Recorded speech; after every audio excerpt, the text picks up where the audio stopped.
बहरी है तो हम बहरों के डॉक्टर हैं, हम सुनवा लेंगे, उन्हें सुनना पड़ेगा। ये देश की 68% आबादी यहाँ पर बैठी है।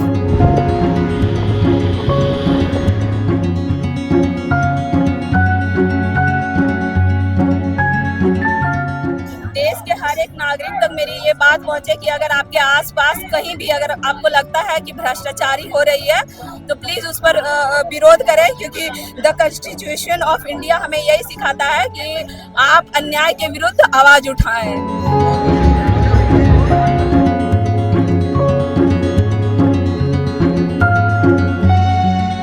हम लोग जो करप्ट जो सिस्टम में बैठे लोग हैं बस उनको सुधारना है। हम लोग फिर वापस लाइब्रेरी में लौट जाएंगे और अपना क्या करेंगे।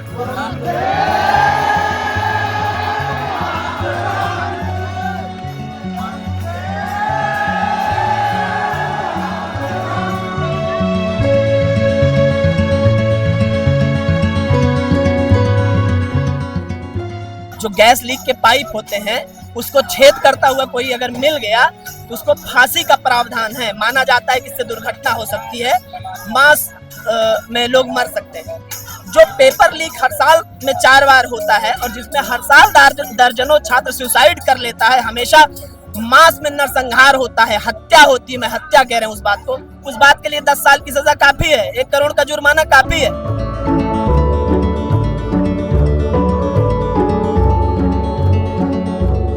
हम जैसे टैलेंटेड बच्चों को इस तरह दबाया जाता है सर, तो आप लोग दिखाइए सर। ये हम लोग का दर्द कोई नहीं दिखाता है, दिखाने के लिए आया है ना। हाँ सर, आपको बहुत बहुत धन्यवाद करेंगे सर। वो क्यों रहे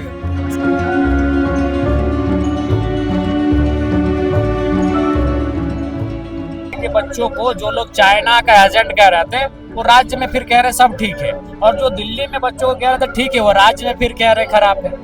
क्योंकि राज्य में कांग्रेस है, केंद्र में बीजेपी है, साथ में इधर जेएमएम है।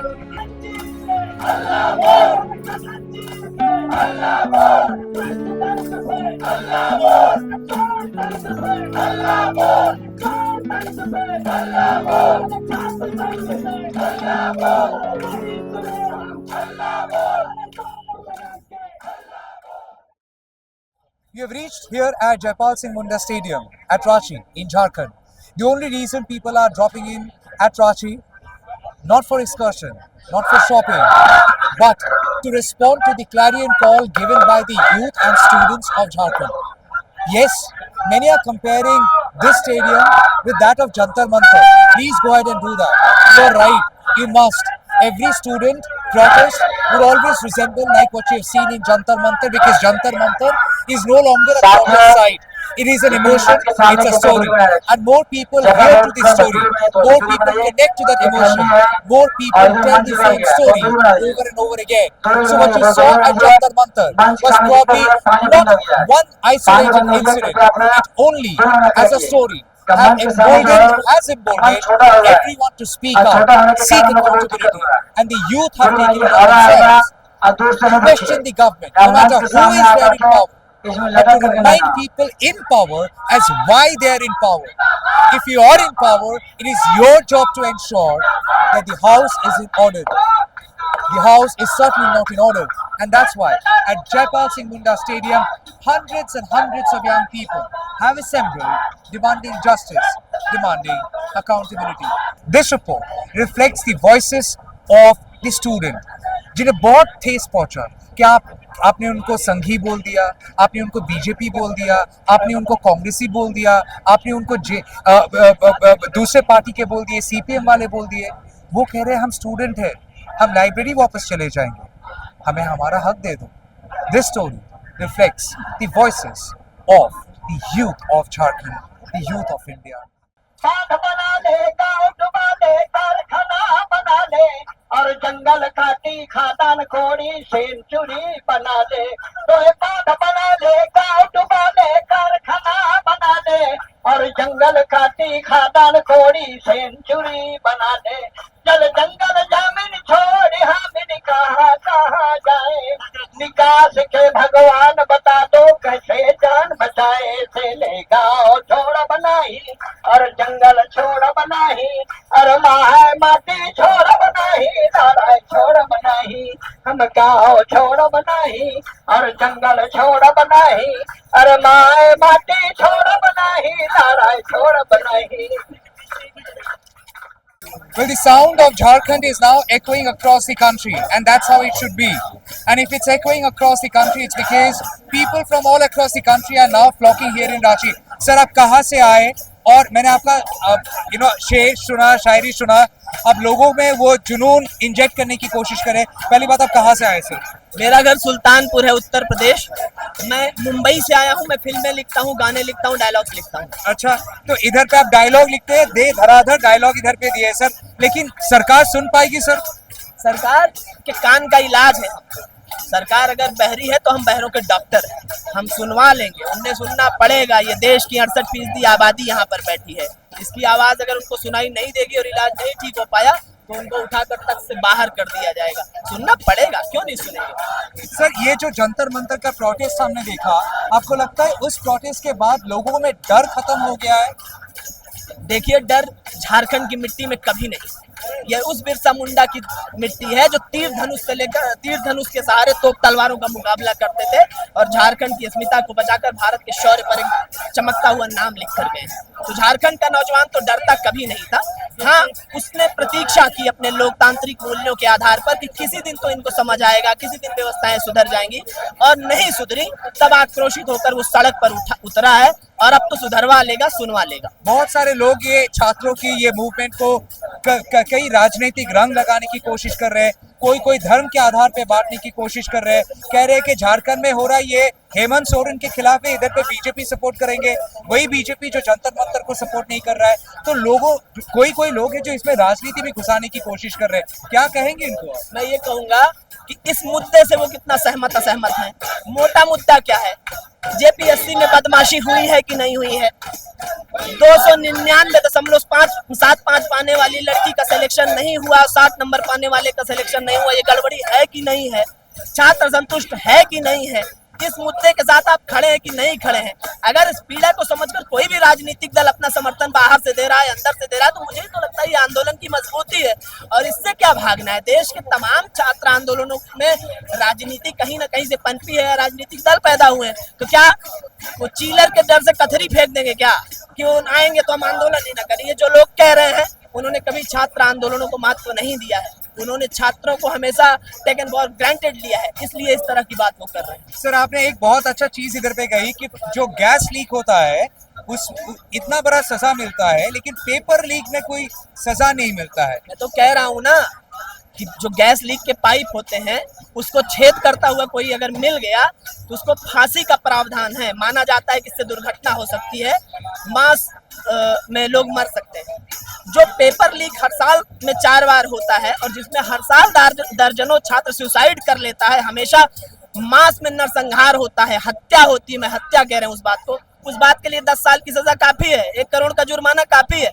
जो 1000-2000 करोड़ इस नेक्सस से कमा रहा है वो 1 करोड़ रुपया जुर्माना भी भर लेगा और 4-6 साल जेल भी काट लेगा बहुत आराम से। इसमें फांसी का प्रावधान होना चाहिए, कम ज्यादा से ज्यादा, और कम से कम आजीवन कारावास का, और हर किसी की अकाउंटेबिलिटी तय होनी चाहिए। पेपर में QR सिस्टम लगाना चाहिए कि ये पेपर किस सेक्शन में जा रहा है, किसके पास जा रहा है, चिन्हित होना चाहिए एक एक चीज। और ये बहुत आसान काम है, इसमें कोई रॉकेट साइंस नहीं है। लेकिन मैं दोहरा रहा हूँ, एक नेक्सस है, ये सिंडिकेट है और ये प्रॉपर तरीके से किया जाने वाला घोटाला है। एक्सीडेंटल पेपर लीक नहीं होते हैं, किया जाता है, कराया जाता है। सर, आपका घर है उत्तर प्रदेश में, रहते हैं आप महाराष्ट्र में, बॉम्बे में, आए आप झारखंड में खुद के पैसे से? हाँ यार मेरे भाई, ईश्वर ने बहुत संपन्न किया। एक सवाल मैं आपसे पूछता हूं, दुनिया का सबसे बड़ा आंदोलन खड़ा करने वाले महात्मा गांधी क्या चंपारण में पैदा हुए थे? जिस जलियांवाला बाग की मिट्टी को लेकर सरदार भगत सिंह ने आजीवन क्रांति के ख्वाब देखे, क्या वो जलियांवाला बाग में पैदा हुए थे या उनके घर का कोई शहीद हुआ था? आखिरी गोली तक संघर्ष करके अपने खोपड़ी में मार लेने वाले चंद्रशेखर आजाद के अल्फ्रेड पार्क में पैदा हुए थे। हिंदुस्तान की मिट्टी, हिंदुस्तान का संविधान हमें ये आजादी देता है कि जब तक कहीं भी जुल्म है और हमको याद है, तब तक हमारा इंकलाब जिंदाबाद है। कहीं भी लड़ना पड़ेगा छात्रों नौजवानों के मुद्दे पर, वहां हम लोग पहुंचेंगे, लड़ेंगे, आवाज बने। आप तो डायलॉग लिखते हैं और आपने जैसे लोगों में जोश भरा, तो अभी नाज़मी आपसे एक सुन रहे। मैं हमेशा एक शेर देश के हर आंदोलन में मेरा बहुत जाता है कि जाकर कह दो बदजुबान और बेकाबू कप्तानों से चौकी चौकी जाकर कह दो थानों से, हम डरते नहीं हथकड़ियों से, लाठी से, उनकी गोली से, हम हैं आगे बढ़ने वाले इंकलाब की बोली से। सर आपने कहा कि उस टाइम भी भगत सिंह को ये सवाल पूछे जाते हैं, नेताजी को भी शायद पूछे गए हैं, अभी भी छात्रों को पूछा जाता है, ये तो इंडिपेंडेंट इंडिया है, तो फर्क नहीं हुआ? यही तो लोकतांत्रिक देश की खूबसूरती है कि आप गांधी को भी खूब मन से गरिया लेते हैं, और गांधी भी जीवित होते तो इस बात के लिए आपको थैंक यू बोलते, आपसे झगड़ा नहीं करते। आलोचनाओं का खूब स्थान है, आलोचनाओं से घबराना नहीं चाहिए। आलोचना शब्द बना किससे है? आ माने संपूर्ण, लोचन माने देखना। जैसे आप मटकी खरीदने जाए और नाक करके चारों तरफ देखें कि कहाँ क्रैक है, कहाँ टूटा है, आलोचना उसी तरह से है। तो आलोचनाओं से डिगने घबराने की आवश्यकता नहीं है। हर किसी तपस्या में मेनकाएं, उर्वशियां और इंद्र के फेंके हुए लोग आते हैं तपस्या भंग करने। तो तपस्या भंग करने जब लोग आने लगे तो आप समझ लीजिए कि आप सफलता के रास्ते पर हैं, तपस्या सही तरह से चल रही है। So Ritesh ji came from Mumbai, a professional movie script writer, dialogue writer. I'm so sorry. A script writer, dialogue writer, and this is not the time to throw dialogues for a movie. But when situation becomes as real as that reel, where the protest scenes like what you have seen in Rang De Basanti, when a protest scene seems like a scene from every patriotic movie, where the fight was for your independence against the wrongs, the thin line difference between the real and the real merges out, and thus the dialogue is simply not the dialogue thrown to the crowd. The dialogue is also somebody's Man Ki Baat.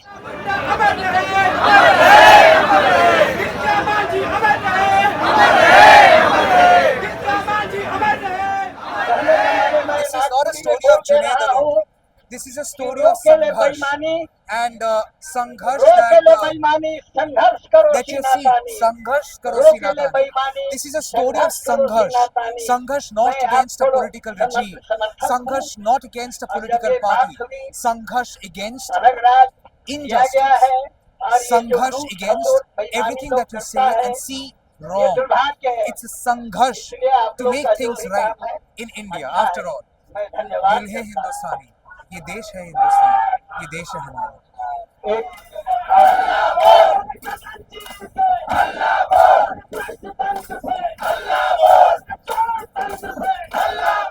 आप लोग क्या सरकार गिराने के लिए आए हैं? नहीं, हम सुनिए सर, गिराने का खिलाफ है। सरकार गिराने का कोई इरादा नहीं है सर। हम लोग को बस करप्ट सिस्टम बस सही हो जाए। हम लोग सरकार न बनाना है न सरकार बिगाड़ना है।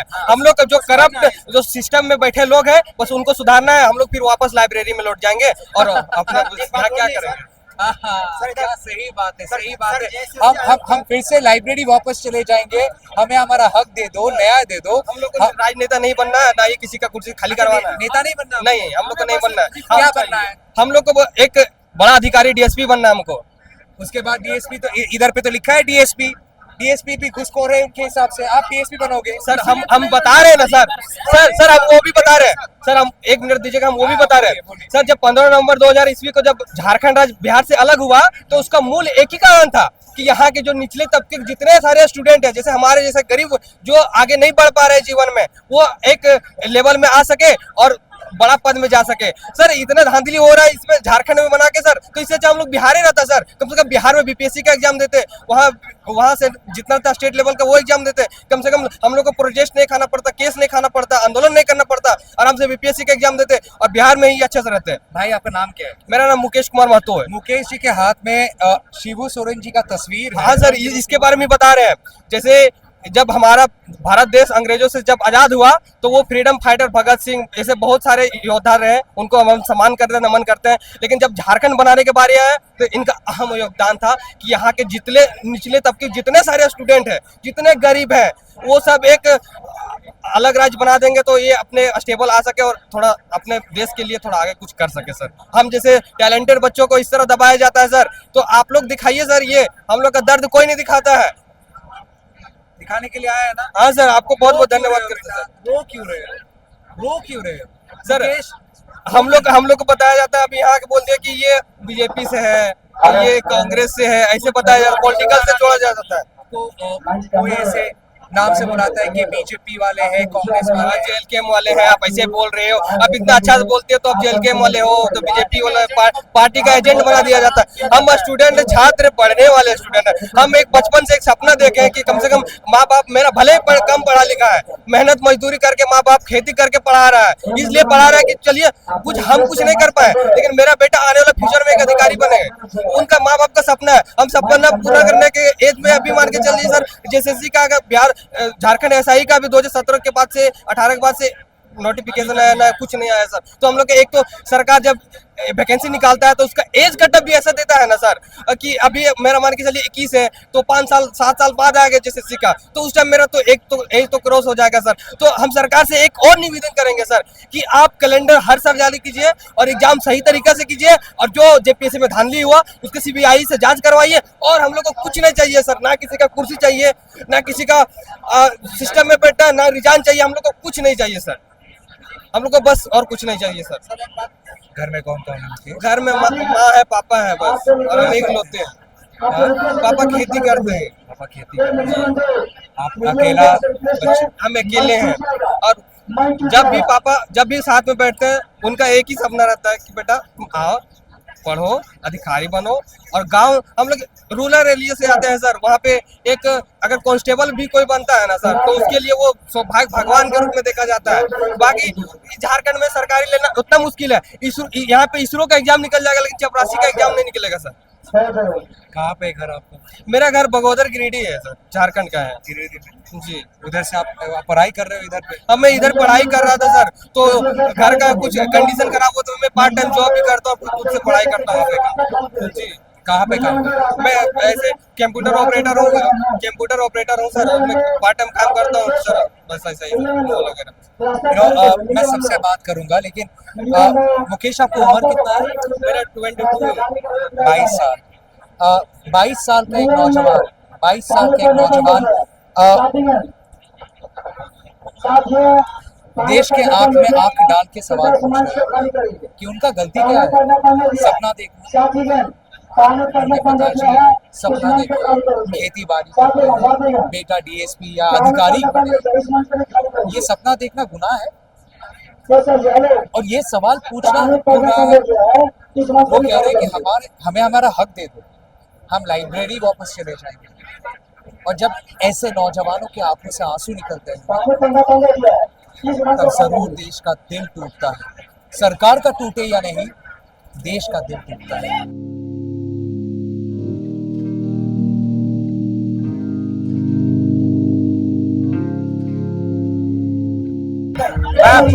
मैम नमस्कार। कॉन्स्टिट्यूशन ऑफ इंडिया हाथ में लेके हर वक्त हम लोग जब स्टूडेंट प्रोटेस्ट देखते हैं तो किसी ना किसी के हाथ में संविधान भी देखते हैं और याद आ जाता है कि देश में संविधान है।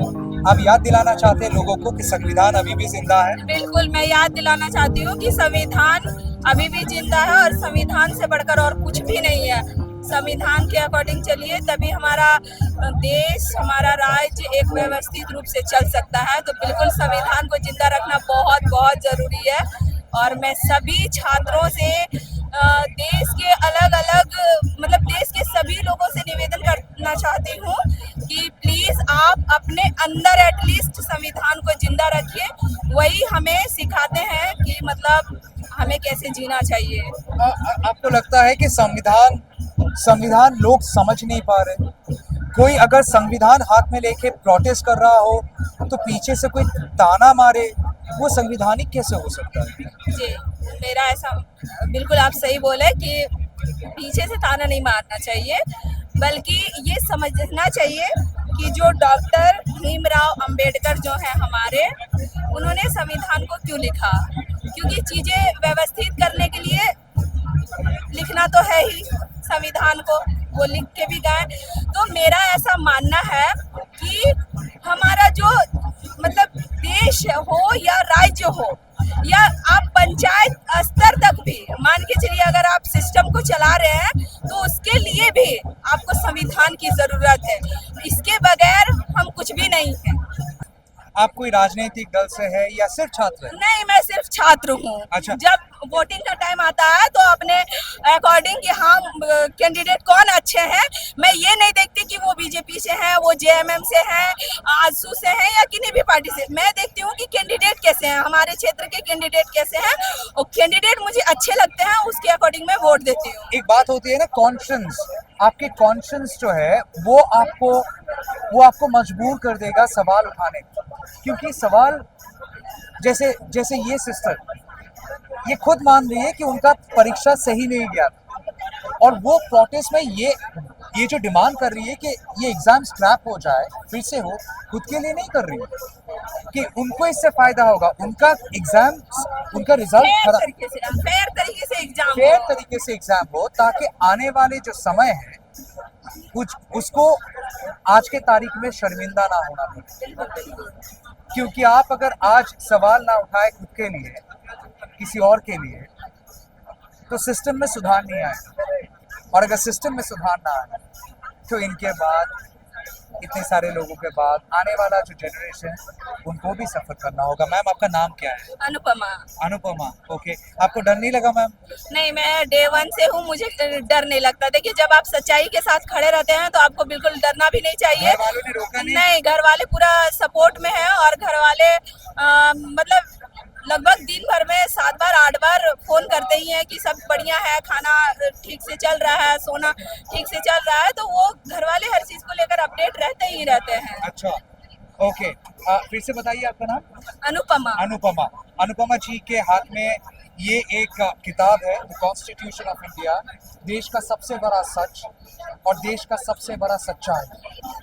ना ये सच को कोई झुठला सकता है, ना सच्चाई को कोई झुठला सकता है, और जब ये हाथ में आ जाए ना तो लोगों की आवाज कभी बंद हो ही नहीं सकता, खुद ब खुद आ जाती, और बारिश हो, तकलीफें हो, लोग भूल जाते हैं, क्योंकि ये छाता है ना देश के ऊपर। बिल्कुल, मैं चाहती हूँ आपके न्यूज़ के द्वारा पहुँचाना चाहती हूँ कि देश के हर एक नागरिक तक मेरी ये बात पहुँचे कि अगर आपके आसपास कहीं भी अगर आपको लगता है कि भ्रष्टाचारी हो रही है तो प्लीज़ उस पर विरोध करें, क्योंकि द कॉन्स्टिट्यूशन ऑफ इंडिया हमें यही सिखाता है कि आप अन्याय के विरुद्ध आवाज़ उठाएं।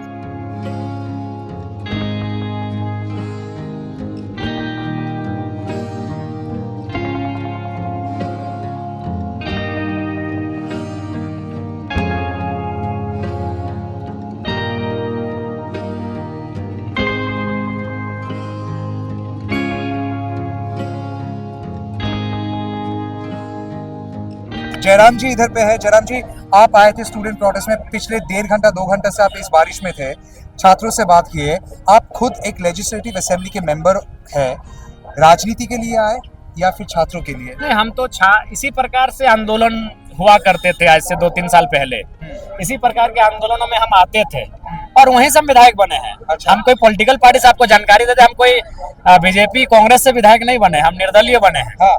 तो हम इसी उपज हैं, तो हम इनसे कैसे दूरी बना लें। हाँ। तो इसलिए हम आए थे कि भाई आप यहाँ हैं, हम यहाँ भी आपके साथ हैं, और सदन में आप नहीं है लेकिन आपके प्रतिनिधि तौर पर हम हैं, वहाँ भी आपकी आवाज उठाएंगे। सर, आपको लगता है कि ये जो आवाज उठा रही है जायज है? बिल्कुल जायज है भैया। अगर झारखंड में आप रहिएगा ना और ज्यादा नहीं 2-3 साल परीक्षा की तैयारी करिएगा ना तो आपका विश्वास टूट जाएगा। इतने पेपर लीक होंगे, हर परीक्षाओं में घोटाला होगा, हर परीक्षा में धांधली होगा, तो बहुत ही आपका मन भी दुख जाएगा। ये इन छात्रों के हाथ में शिबू सोरेन जी का तस्वीर है, क्योंकि हेमंत सोरेन जी के वो पिताजी हैं, तो कम से कम हम लोग चाहते हैं भावनात्मक तौर पर वो कम से कम समझे चीजों को, और गुरुजी इस राज्य को निर्माण करने में उनकी भी भूमिका बहुत बड़ी है। सर, आपको ये जंतर मंतर और इसमें कोई सिमिलैरिटी लगता है? देखिए, दोनों छात्रों का आंदोलन था, हम लोग क्यों भेद उत्पन्न करेंगे, वो भी हमारे ही भाई बहन है, ये भी हमारे भाई बहन है। वो देश स्तरीय परीक्षा थी, राज्य स्तरीय परीक्षा थी, बस थोड़ी मोड़ी कुछ बातें ऐसी हुई हैं जो अनैतिक और सामाजिक है, लेकिन उसके लिए आंदोलन पे आप मतलब नहीं कह सकते हैं। दोनों अपने हैं। जो लोग सवाल उठा रहे हैं आंदोलन पे, उनकी नीयत खराब है सर? बिल्कुल बिल्कुल, वो वही लोग हैं जो मैंने अपने पार्टी के हिसाब से आवाज उठाते हैं। जब दिल्ली में थे तो दिल्ली के बच्चों को जो लोग चाइना का एजेंट कह रहे थे, वो राज्य में फिर कह रहे सब ठीक है, और जो दिल्ली में बच्चों को कह रहे थे ठीक है, वो राज्य में फिर कह रहे खराब है। क्योंकि राज्य में कांग्रेस है, केंद्र में बीजेपी है, साथ में इधर जेएमएम है। Sir, finally I would say कि ये जो सरकार है वो कह रही है कि न्याय मिलेगी, वो और न्याय तभी मिलेगी जब आप उन परीक्षाओं को रद्द कर देंगे। न्याय तभी मिलेगी कि जिन्होंने सेटिंग किया है, जो जो शामिल है, उनको गिरफ्तार कर लेंगे और ये भी विश्वास देंगे कि भविष्य में ऐसा कोई भी एग्जाम होगा जिसमें पेपर लीक नहीं होगा। आप तो किसी न्याय का रेजिग्नेशन नहीं मांग रहे? नहीं, यहाँ रेजिग्नेशन तो नहीं मांगा जा रहा है, लेकिन उसके बाद भी अगर नहीं हो पा रहा है तो मुख्यमंत्री को स्वयं त्याग कर देना चाहिए। और मुख्यमंत्री अभी तक इस जगह पे आए थे सर? नहीं आया, यही दुर्भाग्य है। कितना सामने है, इतना सामने है। और ये सवाल बहुत इंपॉर्टेंट है क्योंकि बहुत सारे लोगों ने कहा था कि प्रधानमंत्री क्यों नहीं जा रहे जंतर मंतर, वो नेता क्यों नहीं जा रहे, जो क्षमता में है उसी को हम लोग मानेंगे। वो हाँ बिल्कुल, राज्य की सत्ता में हेमंत जी है, या सवाल हेमंत जी से होगा, देश की सत्ता में मोदी जी है, सवाल मोदी जी से होगा। तो इधर पे हेमंत जी क्यों नहीं आ रहे? बिल्कुल सवाल होना चाहिए, क्यों नहीं आ रहे। हम लोग उनको कल भी बोले, आज भी बोले और कल भी बोलेंगे। क्या डिफिकल्टी है इधर में आने की? कुछ नहीं, सब घर के बच्चे हैं, झगड़ा थोड़ी करेंगे, मुद्दों पे बात करेंगे, मुद्दों पे बात करेंगे। ओके ओके, बहुत बहुत शुक्रिया Jairam ji, thank you so much. You know Jairam Mahato जो खुद एक इंडिपेंडेंट एमएलए है, वो आए थे इधर पे छात्रों से मिलने। And this is a very important fact, very very important fact, that Hemant Soren did not come. I mean, why? Why? They are students. अगर आपको अपनी सिक्योरिटी इंपॉर्टेंट लग रही हो तो आप चेक करवा लो मैदान को। अगर चीफ मिनिस्टर जहाँ पे जाएंगे उस जगह में जाने से पहले वो सिक्योरिटी मुआवजा होता है, स्कैनिंग होता है, कर लो। बच्चों का शरीर स्कैन कर लो। लेकिन उसके बाद भी बच्चे कह रहे हैं कि हमारा शरीर स्कैन कर लो, उसके बाद मन स्कैन कर लो, क्योंकि मन में जो पीड़ा है वो पावर में जो है उनको समझना पड़ेगा। वो क्या मांग कर रहे हैं? हाँ, हेमंत सोरेन जी ने बात तो की, उन्होंने कहा कि वो लगातार इसको मॉनिटर कर रहे हैं और वो न्याय जरूर देंगे और वो जरूर देखेंगे कि जो लोग गलत है उनको सजा मिले। लेकिन यही बात मीडिया में कहने के बजाय आप इधर पे आके भी तो बोल सकते हैं। आके बोलिए छात्रों के पास। एक इंसान पिछले 4-5 दिनों से अनशन पे है, छात्र जो बिना खाए बिना पिए अनशन में है, बच्चे लोग इधर पे आ रहे हैं, बारिश गिर रहा है, आप भी आ सकते हैं। जब वोट की बारी आती है तब आप लोग घर घर जाके वोट तो मांगते हैं, तब तो आप लोगों को सिक्योरिटी की इतनी चिंता नहीं होती थी। तो अभी सिक्योरिटी क्या ऐसा मामला हो गया कि आप लोग इधर पे नहीं आ पा रहे? और बीजेपी वाले अगर गलत हो तो बीजेपी वालों को सवाल उठाएंगे। अभी बीजेपी वाले आपको सवाल उठा रहे। तो अगर एक नेता दूसरे नेता के ऊपर सवाल उठाने से पहले खुद ही अपना काम कर ले तो शायद राजनीति की जगह होगा ही नहीं, सही नीति बनाने की मौका मिल जाए, और उसी की जरूरत है। Many people are questioning why has the Chief Minister of Jharkhand, Hemant Soren, who himself operates from the capital of the state, that is Ranchi, has not cared to come down to Ranchi and pay a visit to these protesting students, because they are students, the youth of this country, and they are saying they are not fighting for power, they are fighting for accountability from those who are in power, and there is the difference. People think that they are crying for their position. No. These students are saying that we are not eyeing for your position, you be at your position, but be the right person to make the position right, make power look right. And there is a huge difference between the two.